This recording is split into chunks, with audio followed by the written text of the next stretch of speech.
I know you're listening. You're here because something isn't right. Something feels twisted, upside down. Things don't add up. Hello, human. Welcome to our twisted universe.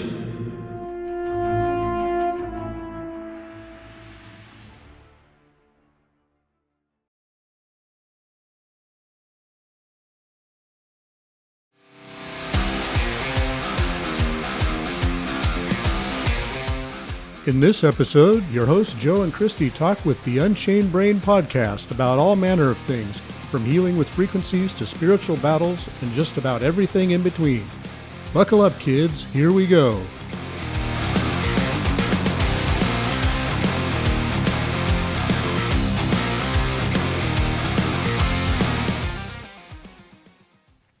So, on one of your shows, you were talking about Project Bluebeam, and I'm surprised a lot of people don't even know what that is.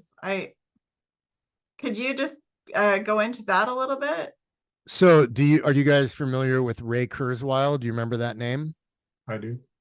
So as you know, Ray Kurzweil was the original chief engineer for Google, multi-billionaire, and he wrote a book called The Singularity is Near. In The Singularity is Near, he talks about something called fourth dimensional programmable nanotechnology that is known as barium foglet nanotechnology that is dispersed as an aerosol by planes in the sky. Well, these things are nanotech. So we're talking about microscopic programmable computer chips that are sprayed up in the sky and can be controlled from the earth. They can create any image they want as a holographic image with this technology. And if you think about the Spider-Man movie where they have all the drones and they could make the drones create, a creature or a machine or a ship or whatever they want with these drones, that is exactly what this nanotechnology does. And so I have a video that I can pull up here and share with you guys if you want. Sure. So let me pause this and bring it back to the beginning. Then I will do a screen share. We'll share, and I want to share sound as well. Okay. So can you see this? Yes. Yep. Yes. Okay, here we go. Research Project Bluebeam. They have the technology to do this now. They can create any image they want in the sky and it will appear to be real. So when you see the big mothership up there getting ready to show you your fake alien savior, you will not be deceived. Look into it. There you go. So what do you think they're going to do with Project Bluebeam? So we talk about all these different artifacts that have been recovered throughout history, and there's a lot of talk about, like Gilgamesh being recovered, and Gilgamesh was a giant. So what I think they're going to do is they're going to use this technology to make some sort of mothership. They're going to have a fake alien mothership landing, and there's going to be a 9-foot tall chimera that walks out wearing a glittery robe, holding a scepter, and the Pope and the president and all these people are going to welcome this alien savior as our alien brother who's going to unite humanity under one world government and one world currency and all this bullshit. And that's going to be the Antichrist, but they're the ones who are going to be creating this entity. And what's interesting is that in the United Nations, there's an actual job title that is called Special Envoy to Extraterrestrial Civilizations. It is a paid job, and someone has that job at the United Nations. So they are gearing up for this, and it is going to happen. So you think it's going to be a welcoming entity that comes out, or is it going to be like a false flag kind of situation where we're attacked? Well, I think that they have to make it the way that they're going to present it to humanity is that all our prayers are answered by our alien space brother who came all the way from Orion or some star system that's all make believe because space is fake the way they've taught it. But yeah, it's going to completely be false. So do you believe in extraterrestrials? Not from space. I don't think you can get beyond the firmament. I think we live in a closed system. I think that we're not spinning on a ball. I think that we're on a flat stationary plane. I think that we are covered by a dome. I think that there are lands beyond the ice wall. I think there's a gateway in the firmament. The Armenian legends talk about the founder of the Armenian nation was a giant by the name of Hayk, Hayk. He was supposedly 18 feet tall and entered Earth through a gateway in the firmament. I believe in the Anunnaki. I believe in the fallen angels and the Nephilim. So I think that whatever other entities are here have always been here. I think that there are probably interdimensional entities. I think that there are, some sort of giants that live in subterranean Earth. I think that that's what the tunnel systems are. I think that that's why there's deep underground bases. And I think that something is coming from beyond the ice wall. It's interesting. A word you used. You said you believe that the world is a flat plane, and when you look at the way other dimensions are described, the astral plane, the ethereal plane, what have you, they're all planes. They're all layers of this reality. So it kind of doesn't coincide. A plane is not a sphere. So it kind of coincides with that thought that the world is another plane. It's the material plane. Sorry, I just thought that was interesting. Well, we have a horizon because it's horizontal. We have an airplane because it travels over a plane. And if we were on a globe, the pilot would constantly have to tilt the nose down to not fly off of the globe.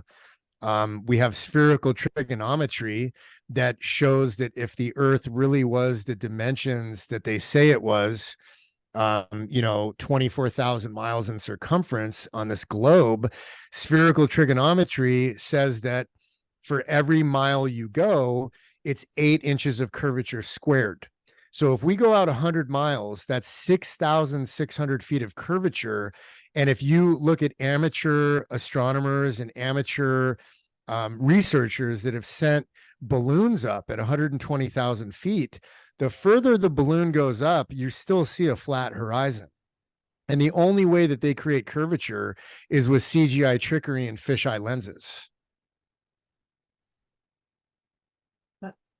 I mean, I think there's some truth to that. I haven't really dug into it too much because that's one of those things that it's hard to wrap your mind around it, because spherical world and the universe as it's taught, it's infinite. Well, I've struggled with just wrapping my head around that infinite universe my whole life. I start thinking about it and I have to stop because I start getting dizzy and start getting a headache because it's just so much more to fathom than my world brain can. Well, why can't it be infinite as far out as you can go that way and that way and that way and that way? Right. No, I agree. It's equally difficult to fathom. I mean, to grasp the scale. That's what I'm trying to say. Is the scale of it, whether it's a spherical based universe or a flat based universe, it's still an infinite scale, and it's just so big. And it's like, well, let's go explore the other side of the ice wall then. Well, wrap your mind around this one. So the deepest hole ever drilled on Earth is 7.36 miles. The deepest part of the ocean in the Mariana Trench is 7.36 miles. When Exxon was drilling that hole, the deep hole, every single drill bit broke when it got to 7.36 miles. So what's down there? What's causing the drill bits to break off, and why can't they get past it? No one knows what's underneath. Something very hard. harder than the drill bits can get through. Or something spinning, because the stars are moving, but we're not. So if the firmament, the dome is rotating, and these stars are luminaries in the firmament, something has to be rotating it. It has to be rotating, right? Mm-hmm. So what if it's like a record player, like a diamond blade, like a diamond bit, okay, like a grinder blade, and it's rotating the firmament, and the stars are moving, but we're not moving. And they kept drilling down, and this diamond bit is breaking off the drill bits because it's rotating. We have no idea what's underneath. That's something to ponder. And the legends say that we're on these pillars, right? Like the Mayan, Inca, Aztec, all these ancient, highly advanced civilizations that were able to do these marvelous architectural feats involving complicated mathematics that we cannot duplicate.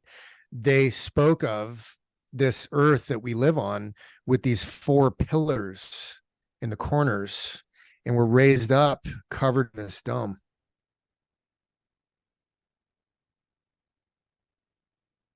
What are the pillars sitting on?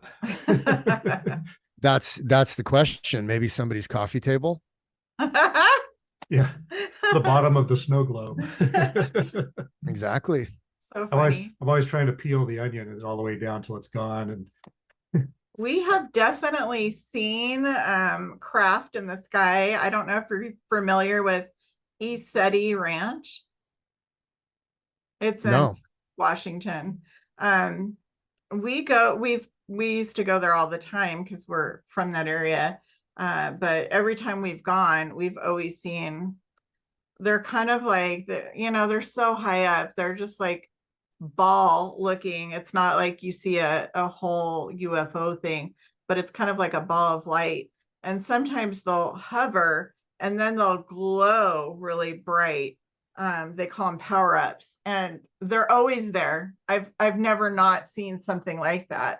And then inside of Mount Adams, we were in the field at ECETI. Mount Adams is about 14 miles away, and it's not a developed mountain. It's just, it's trees and ice and snow and all that. There was a giant, like, I don't know how big it must have been by scale, but it looks like a space station. Like, all this light came out, and we saw a craft fly out of it with our naked eye. Yeah. Well, you guys realize, go ahead. Yeah. So 98% of unidentified aerial phenomenon occurs in the United States. And if you look at Operation High Jump, when Admiral Richard Byrd went to Antarctica with 450 soldiers and multiple battleships and all this equipment, what I believe happened is that they recovered the technology that the Nazis were protecting down there, because Hitler was obsessed with Antarctica, and they had bases in Antarctica. Now, there are legends that there are pyramids down there and there's all kinds of technology. And I think that they recovered this technology. Like, you look at the Hindu Bible, they talk about Vimanas and all these flying machines that I think existed in the Tartarian times. And they probably reverse engineered this stuff at Groom Lake. And most of the things that we see flying around the sky are these craft, but they're not coming from space, and they're not aliens. Right, they're us. Absolutely. Yeah, if they're saying, I can't say what it was that I saw, just glowing balls of light that are turning in weird angles that aren't planes. Yeah, or they look like satellites, and then they make a right turn or a left turn. And then they'll hover and glow real bright. So, I mean, maybe we share the planet with other beings. It's possible. But well, yeah, 100%. I mean, there has to be something coming from subterranean Earth, right? Yeah. But nothing's coming from space. Nothing's getting through the firmament. And that's why they tried to nuke it with Starfish Prime and Operation Fishbowl. They were trying to bust through. They tried to nuke the firmament. I just wonder who has the authority to do something like that. You never know, like, what repercussions. Like, why are they rockets on the day of the eclipse. What's up with that? Well, the moon is if you look at the path of the moon, it's not even anywhere near where the sun is going to be, and none of this makes any sense. And so I think there could be something up there floating. I think maybe it could be a hologram. I told you guys about that face in the moon, right? Yep. I got to show you this. You Yeah, guys won't so believe our this. viewers are gonna be blown away. Like it's Let unbelievable. me find this video and then I'll share it with you guys. Okay. It's really freaking cool. Where's the one with 23 million? Here's the one with 23 million views. So hang on. So let me share the screen with sound. Here we go. Okay, ready? Yes. Yep. Here we go. February 28th, 29th, 28th, 29th, I have got me a better quality camera to catch this thing in the sky. And holy moly, I am scared. I'm scared, but I'm not going to trip because I've been catching this thing for a while now. It's very ominous. There he is. There he is. Look There at he that, is. guys. What? He is. It's a huge face looking right down on us. Let's see if I can zoom in a little bit brighter. There he is. For those of you guys watching the live, search up on Let's see if I can get a TikTok, better picture. face in the moon, and look at the video that's got 23 million views. You will not believe it. I think that that has something to do with the eclipse. Look at that. What the heck? There it is. There it is. That is bizarre. Guys, think about that. I don't know, it kind of made me a little sick to my stomach looking at it. I don't know what it is. I can't make it out. Like, I don't know. What are your thoughts on it? Leaning towards hologram. I'm leaning towards blue beam.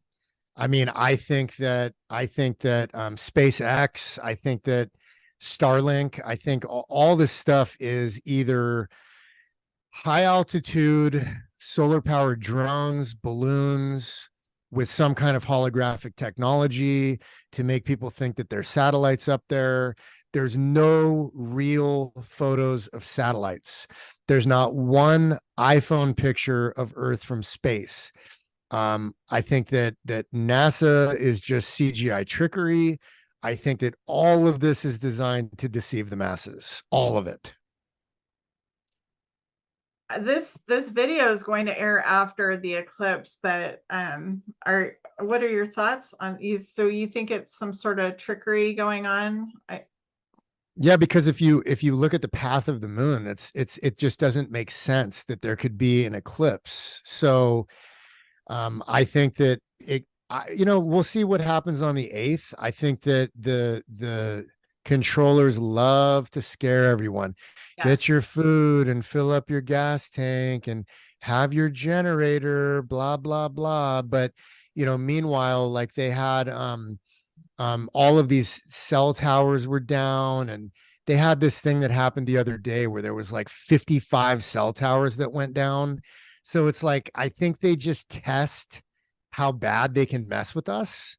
And I'm not scared about any of this stuff anymore. I spent way too many years worrying, and when you really go down the rabbit hole of like being a doomsday prepper and you look at all the technicalities of preparedness, even if you have a multi-million-dollar bunker in the middle of South Dakota, away from everyone, and you're buried and you have a nuclear blast door and you have 5 years of food and water filtration and all the creature comforts and all this weapons and everything that you could possibly need, you still need an air vent.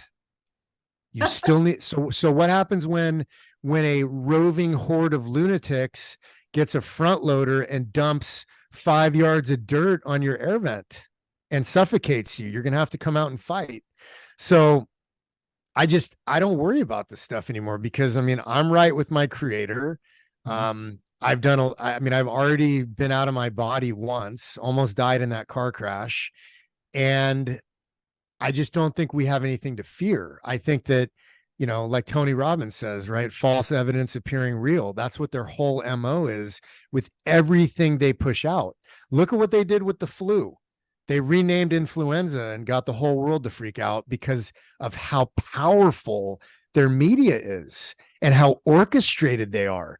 You got to give them credit for that. I mean, they are so tactically organized and orchestrated, because when you go up the pyramid of media companies, it's really like 5 or 6 companies that own 90% of the global planar media, like all of the media in our realm. And so all they got to do is push out their talking points, and they're all going to say the same thing 24 hours a day.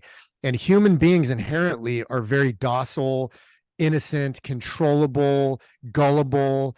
And, their frequency puts people in an alpha state. So they're going to believe whatever they're told. We bought into it for about a week. Oh, the flu thing. Yeah. I mean, Joe had a transplant and he was like, I don't care. We weren't wearing the face diaper. We were anti. Call me a rebel. Smart. I'll call you smart. Yeah, we did everything we could to avoid those situations where we had to. I think we did a couple times, but it felt like a control system more than anything. I didn't feel like, I finally ended up getting something called a fake mask. So it was like nylon that you could breathe through. I mean, you could put anything on as long as you had something over your face. And I don't understand the reasoning behind that either. I saw people that were, when there was a place where you couldn't enter unless you had a mask on, and they had like a lace veil over their face, and that was okay. And I'm like, but it's a slavery ritual. It's for control. The reason why they want you 6 feet away from people is because the electromagnetic field of your heart emanates an auric field that goes six feet in every direction from your body. So they don't want you connecting with other people energetically. Like, there's some pretty deep spiritual stuff that goes into all this. Yeah. And it's interesting. It comes from the people that call us kooky for believing that sort of thing. And they use it against us, and they try and keep us from using it. I think people are pretty damaged by it. Like, even now, I don't like going to the grocery store. It was a weird experience for me.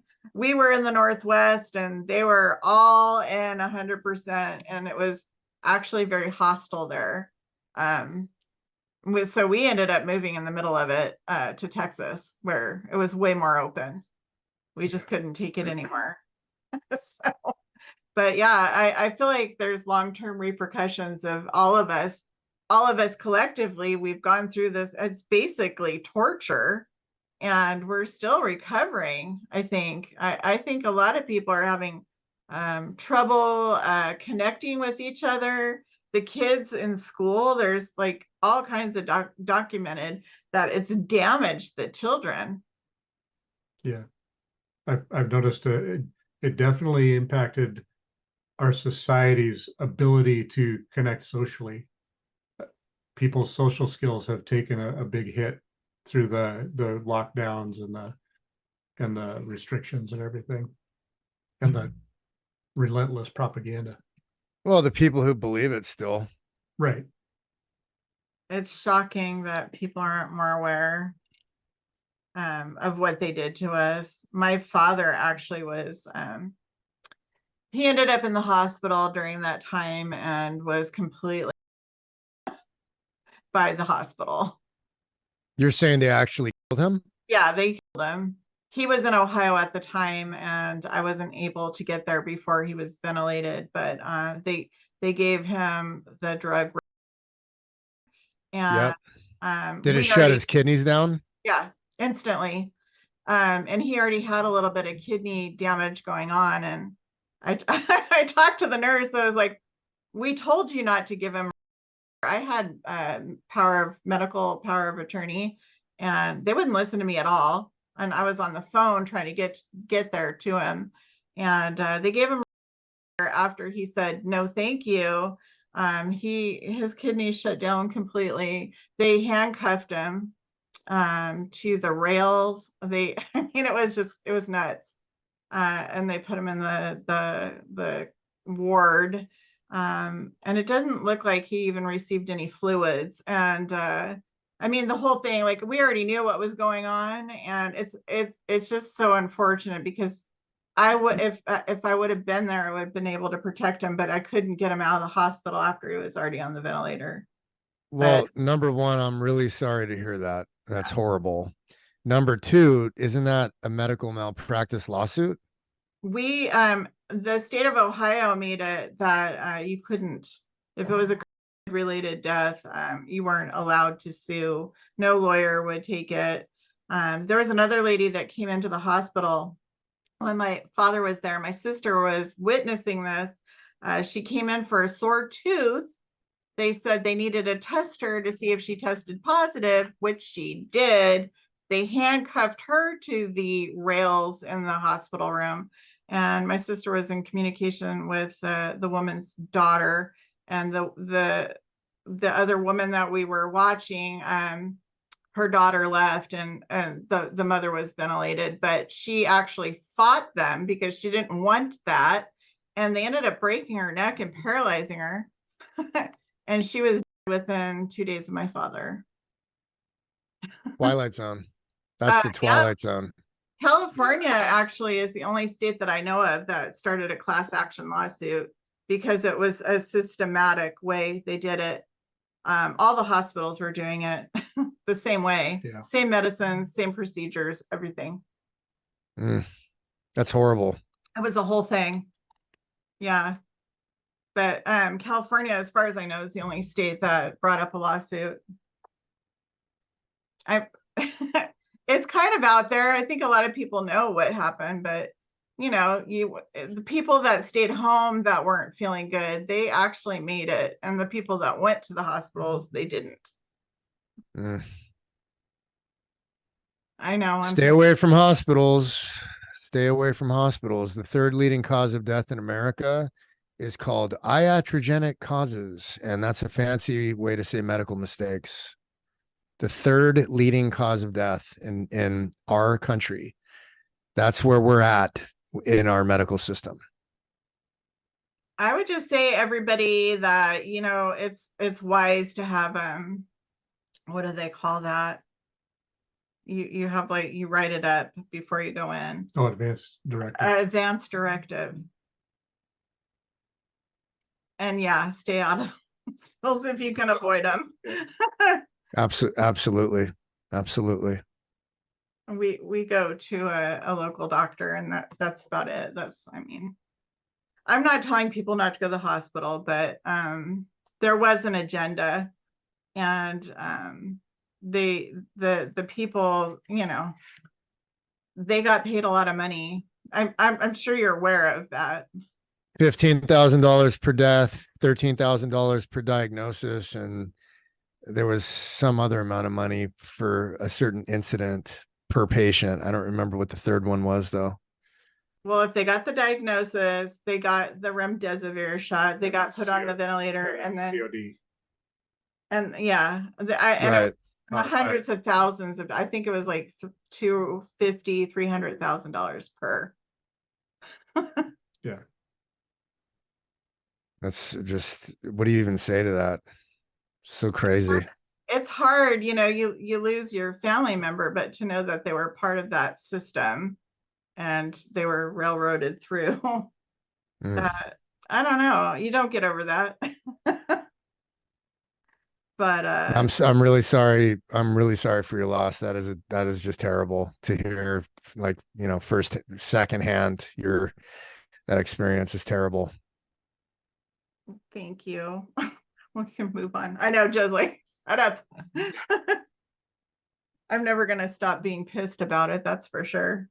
You shouldn't. And I mean, Hopefully something good can come of it. I mean, at least the awareness of like where we're at, like where our system is at. But isn't everything failing? I mean, the financial system, you know, the interest rates, the medical system, the education system, you know, basic government, like all of this shit, energy prices, fuel prices, taxes, like it's a failed, the whole system has failed. It's really crazy when you look at all of it. I mean, we do need a reboot, don't you think? Like, just shake it all up and start fresh. It's the end game of the cancer of corruption has infiltrated it all and just turned it to rot. Well, nothing is going to get me to have a negative outlook on the future anymore, regardless of all of these external circumstances. I have been able to create peace and joy and safety and love and happiness in my own home.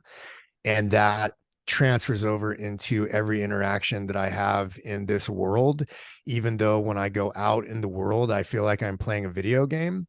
And you know, I see NPCs everywhere and they don't trigger me. I don't get upset.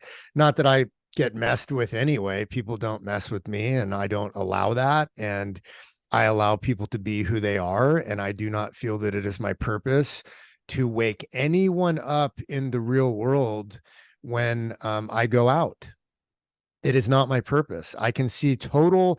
Now, if there's a dangerous situation, if someone is being assaulted, if a kid is in danger, if somebody needs CPR, if I have to help someone, then yes, I spring into action. But on a day-to-day basis, just witnessing unconsciousness does not trigger me, and it does not change, you know, me going to Whole Foods to buy a grass-fed ribeye. I just go buy my steak and go home. But yeah, I don't let any of this stuff get me down anymore. And I feel that, you know, we have this other channel, we have this other avenue for these conversations and these connections. And so we're existing in the underbelly of this reality. So there's this third dimensional shit show that's going on. And then we found a way through this magical algorithm to connect and have these conversations. And you guys are going to put your show out. And, you know, all these people on the live and all the people that watch my videos and read my book and share the information. Everyone needs to make content. Everyone needs to take advantage of these platforms because that is the way out of this. Are you guys familiar with the 100 monkey miracle? Yeah. You like that? What do you know about it? It's the theory of the monkeys isolated on an island, and they they start doing something new. And once the 100th monkey picks up on this whatever the new activity is, it's like they have this consciousness shift amongst them and the species on even remote islands that don't have contact with them. It's like there's a spiritual network. Yeah. And they all pick up on the same habit at the same time at that. I'm glad you know the story. Would you guys like to see a quick video on it? Sure.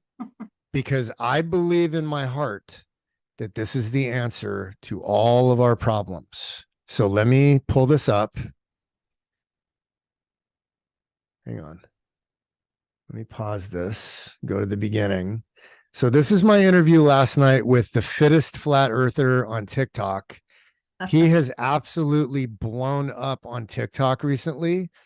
I think he has 150,000 followers, and we had an amazing conversation last night.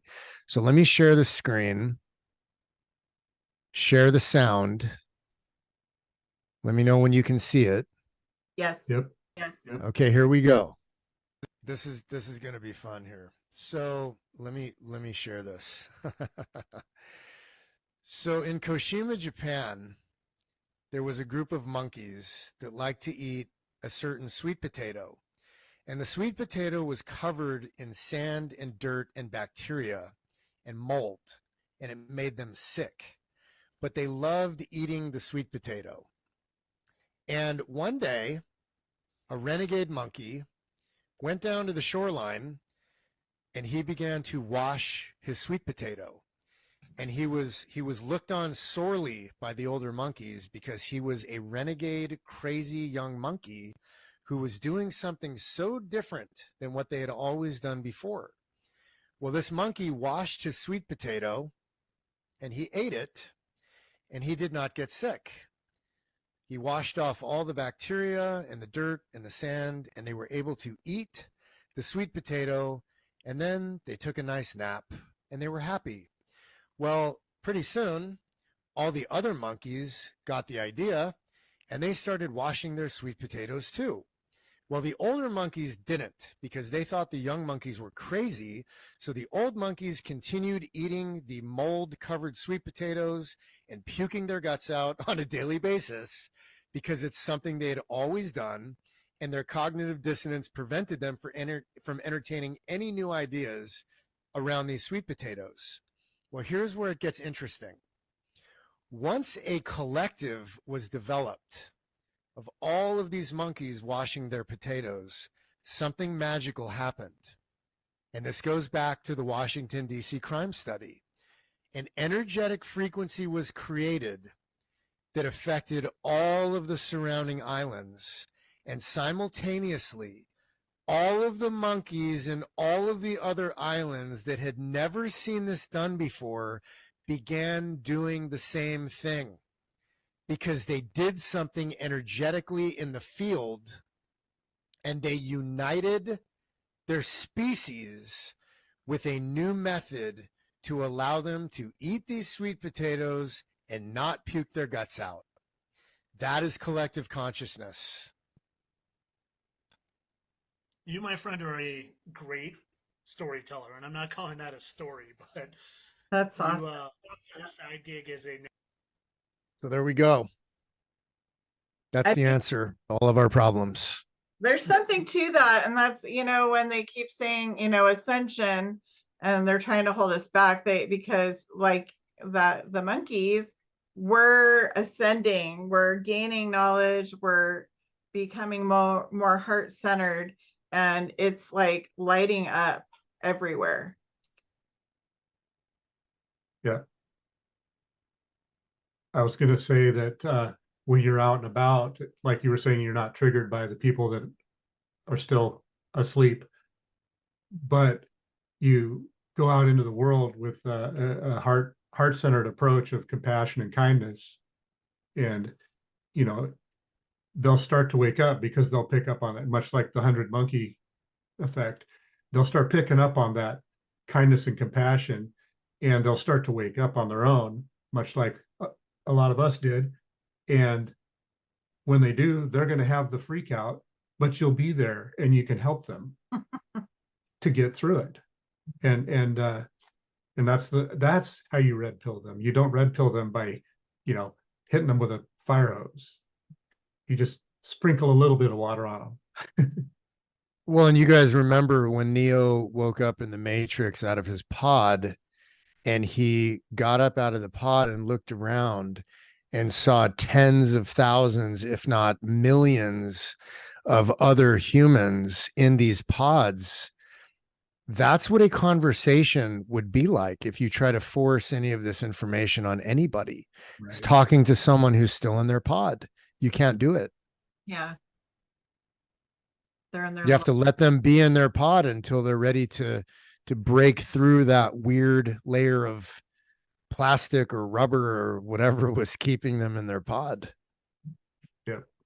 And then nap for a couple of days. Eat some tasty weeds. Exactly. Which is why everything tastes like chicken. Yep. Yeah. I just wonder, there's so much out there that people like don't even know about. And if you dig into it, it kind of reminds me of a story. It was somebody they were doing a study on their heart, and I don't know what it's called, but you could probably find it. They had heart tissue from a heart patient, and they had the heart at one lab, and they had electrons hooked up to it. And the man was like 5 miles away at another medical office, and he was on a treadmill. And as he started to increase his heart rate, the heart chunk in another the other station was pulsating. His heart tissue was still connected to him, and he was several miles away, and it was reacting to his physical activity. What the heck? It was quantum entangled with his other heart cells. Yeah. Because it emits an electromagnetic frequency to the universe that transcends space and time. Mhm. That always blew my mind completely. I'm looking for a video. I'm looking for a video for you guys. Go ahead. Oh, the heart transplants, like a little boy received a heart transplant, and the donor's mother came to visit, and when she walked in the door, he said, "Hi, mommy." Yeah. Never met her before in his life, but the heart that he received had belonged to that woman, his son. And That's amazing. yeah, he knew her right off. So your viewers, and this is the first time that we've had a chance to talk, and I'm just discovering your content. I'm definitely gonna follow you guys on Facebook and see these 2 million view videos that you're talking about. So I'm excited. I wanted to show you something that I posted a video last week on TikTok that was about a 3-minute video that encompasses really every aspect of this awakening. And I did it in a very light way. And ultimately the goal of the video, especially in the caption, was just to connect with people and make friends. And there was nothing nefarious. There was no profanity. It was very light. And I titled it as a satire and entertainment purposes only. So I post the video. 2 hours later, it's at 130,000 views with 5,500 shares. Wow. And 2,500 new followers and more comments that I could respond to. Right. And 99% of the comments were like, "You're my friend. I love you. This is amazing. Where are these people in the real world? We all need to connect. Let's go get 1,000 acres in Montana and live off the grid." Like it was wonderful. And then they took the video down for misinformation. So I appeal, they reject my appeal immediately. And I'm like, well, I tried. So I go to bed, get up the next day, the video's back up. And I'm like, I open TikTok and I have 5,000 notifications. And I'm like, holy shit, it's back. How is it back? Did I glitch the matrix? Like, what did I do when I went to sleep? I turned it over to the universe. I wake up, here's the video again. So then it's at 220,000 views, 2,700 new followers, 2,000 more comments, love, friendship. This is great. Where are all you people? Let's connect. It was wonderful. They took it down again. Ah. So luckily people downloaded it and it's on my Telegram. So if you guys would like to see it, I'd love to share it with you, because this video covers every single topic, almost, not all of them, but almost every single topic of this awakening. And there are probably 20 rabbit holes that all your listeners can go down just from this video. You guys want to see it? Absolutely. Sure. All right, let me pull it up. Okay, let me go back. Let me share the screen. Here we go with audio, and tell me when you're ready. Yep. Okay, this is the one they took down from TikTok. It's available on my Telegram channel. Starting to feel like you live in this movie, and you think halftime shows might be demonic rituals, and participation trophies are ridiculous, and that grass-fed beef should be the only kind of meat you eat, and that this is what's really going on behind the scenes in Hollywood, and these people are controlled and cover it up. And that's not hairspray, and that there's a problem with how many of these little people go missing. And this guy really was wearing a monocle, and that this is live vision, and this might be what we really live on, and these might be the entities running the show here. And this guy had all the answers, especially for free energy. And there might be pyramids in Antarctica. And this isn't food. And you've heard about this place in the Redwoods. And these might be the people setting interest rates. And these are actually satellites. And this is how they get the internet from the United States to Europe. And you'd like to avoid this future for your children. And we don't have the technology to build that. And our timeline might be off by 1,000 years. And it's a big club, and thank God we ain't in it. And this might be a relic from the Tartarian Empire. And that these guys didn't look too excited after they won the big game.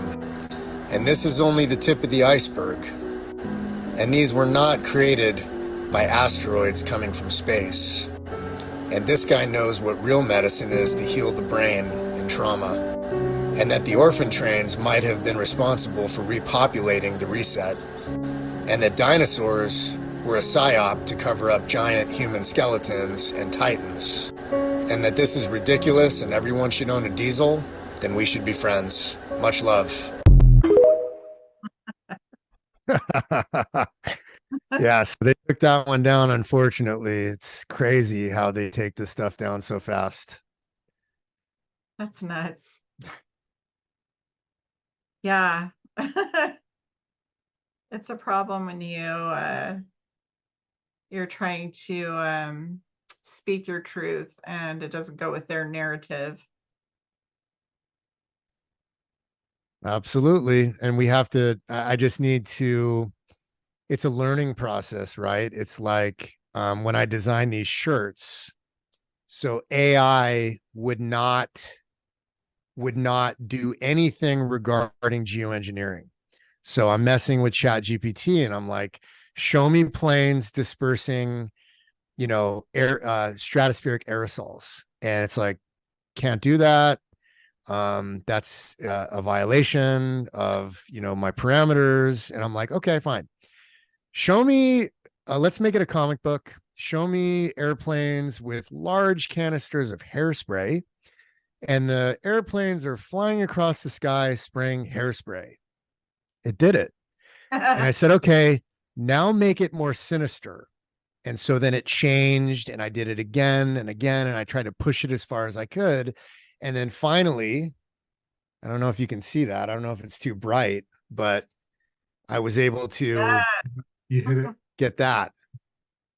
So, and then I got some great shirts on my website. And so I've been really, you have to learn how far you can push the algorithm. Like how far can you push AI to get it to do what you want it to do? And you have to be like really tactful with it.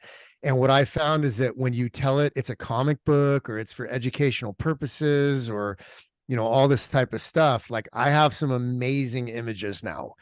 So I've had to learn how to communicate with this thing to get it to do what I want it to do. And I push it outside of its guidelines in a fun way. So it thinks it's having fun, but I still get it to do what I want. So we have to figure out how to navigate this algorithm. And so obviously I still have to refine my approach on TikTok because I don't want to lose my account. And I want to get this information out because obviously I come from a place that's like peace, love, understanding, awareness, and elevation of consciousness, which you'd think, why would they ever take that down? I'm not coming from a place of like self-harm or depravity or negativity or violence or any of this stuff that would be a violation of guidelines. This is all love. Like this is all truth and love and honesty and, challenging the narrative and getting people to think outside the box. That should be cultivated and promoted and supported. So we're battling we're in a spiritual war. Absolutely. We're hacking the matrix. Absolutely. I love that. It's not what you would consider to be a hacking technique, but you're trying to you're trying to get your word out without being crushed by the algorithms. And so in effect you are without code. I would love to show you guys some of my AI artwork. Let's see it. Okay, here we go. Now let me know if I need to enlarge anything. Can you guys see this? Yeah. So we got the Super Bowl, and you guys know what happens. You guys know what goes on Super Bowl weekend, right? With the little people in Maui, right? That one gets me. Oh, Yeah. And then the demonic halftime shows. how do people not see that? Like, that's not art. How did we not catch the lyrics back in the day? That's true. It's Like that. That's rad. Yeah, it does. I like that.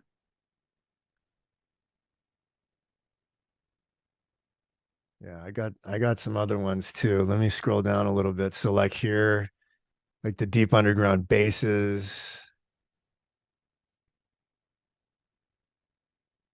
the tunnel system, the original diesel engine was designed to run on hemp oil and canola oil.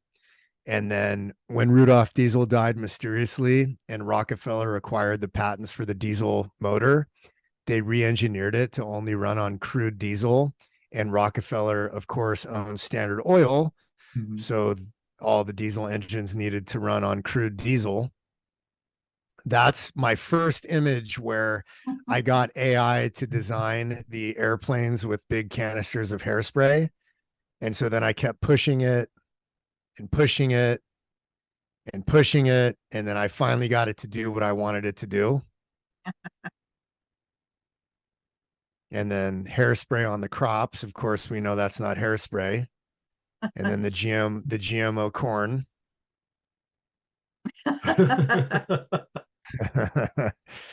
So yeah, I've been having a ton of fun with this program and just trying to really push it as far as I can to be able to tell a story. Mhm. And I've been working on a comic book that I have videos of called Escape Flat Earth. And so I do have some episodes on TikTok, but they're highly censored. But I think that they haven't taken them down because they're comic books. Right. But I'm having all kinds of fun with this. And then I got into like gun safety. It would not do anything with a gun until I said we need to do an image for an educational course for kids on hunter safety and to reduce gun violence. I believe that, you know, hunter education and gun safety should be taught in schools. And then AI was like, oh, no problem. That's great. Let me go ahead and design those images for you. So it was fun. A lot of fun. I find it enjoyable as well. I Yeah. really like the AR. It's fascinating. We've both been having a lot of fun with it. Yeah, it's great. Here's the Armenian legend of Hike that entered Earth through a gateway in the firmament. So it did know that legend, which I thought was cool. And then Hollywood and what really goes on in Hollywood and what could be going on in these underground bases. Who knows? Yeah.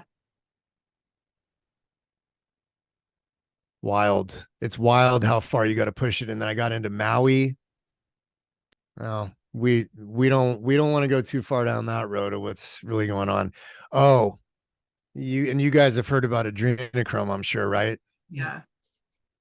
So I put a video out the other day. Do you know what the chemical compound is for adrenochrome? It's A113. Yeah. Okay. This is going to blow your mind. They have not taken this one down. I can't believe it, but it's still up. I got to show you this. Okay. You will not believe this. It's in every single kids movie. So let me share the screen to here with sound. Here we go. A113.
I'll know what Monsters Inc. is.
That's it.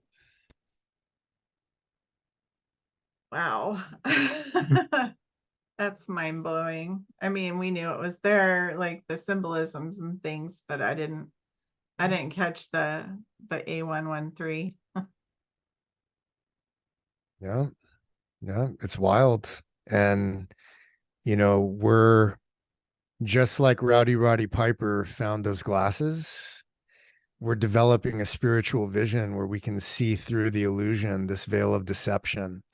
And that should excite people. That should not scare people, because that's what spiritual vision is. And if you stay grounded, if you're taking your shoes off and touching your bare feet to the dirt, if you're not wearing sunglasses during the day and you're letting that light in, if you are breathing properly, if you're getting into cold water, if you're using red light therapy, if you're eating clean, if you're taking your minerals, if you're consuming the right amount of fats and grass-fed beef and organic fruits and vegetables, and you're listening to the right kind of music, and you're sleeping properly, and you're not drinking alcohol, and lifting heavy weights and spending time in nature, hiking, snowboarding, biking, you know, spending time with your family, helping your kids see through the illusion, making them better. You know, that's what we're here to do. Like there's no alternative, because if you go down the other road, it is fear, it is bleak, it is hopeless, it is dark, and there is no good end to that road. And, you know, we will take the hard road. We will take the challenging road, because you can't climb a smooth mountain. You need jagged edges. You're going to skin your knees and cut your hands, but you keep climbing, and you get to the top, and you can see the flat horizon, and you can see that sunrise or that sunset. And I mean, that's what we're here to do. Just like that 100 monkey effect. That is the answer. In my opinion, that is the second coming. The second coming is not about some dude with long hair and a beard riding in on a unicorn, landing on the White House lawn, going to save the world. Christ consciousness is an energetic frequency that is attainable by all humans. And when enough people collectively reach that level, there will be an energetic shift through the collective that will elevate people enough so everyone will have the spiritual vision, and conversations like this will be normal around the dinner table. And then hopefully, we will have people that are in positions of power awaken and be willing to risk their lives to promote this information with no fear of death, because they know when they die, they will not fly to the light and they will break free of samsara. That's what we're here for. I love that. That's amazing. How do our viewers get in contact with you or follow you? What's the best route? So my biggest channel is TikTok, and that's unchained.brain. I have all this amazing merch on my website, unchainedbrain.co. If you go to my TikTok, my link tree is called Unchained Man, and there's a link to everything I do: Telegram, Instagram, YouTube, Rumble. Like, I don't hardly have any followers on any of these other platforms because, truthfully, I put all my eggs in the TikTok basket, and I was able to get over the 200,000 follower mark on TikTok. And because they started banning me so bad, I started activating all these other platforms just in case I lose my TikTok channel. Mm-hmm. But for now, TikTok is my main channel, and also my podcast. I forgot to mention that. It's the Unchained Brain Podcast on Spotify and Apple. I dusted that off after not doing anything with it for about 2 years. And I'm going to be all over it now because I cannot have all my eggs in the TikTok basket anymore. I mean, and you never know what's going to spark. We really thought YouTube was going to be our platform, and it's Facebook. Well, I got to connect with you guys on Facebook for sure. So let me know how to do that. Yeah, for sure. Okay. Well, that's awesome. We have had such a fascinating time with you, and you're just a wealth of knowledge and inspiration. Yeah, definitely. I had a great time with you guys. I really appreciate the invite. Thank you so much. Thank you. I hope to do it again sometime soon. I do too. Yeah, definitely. All right. You can count on me. Email me the link to your Facebook. We'll connect there. It's funny that I just started it, so I think I have one friend.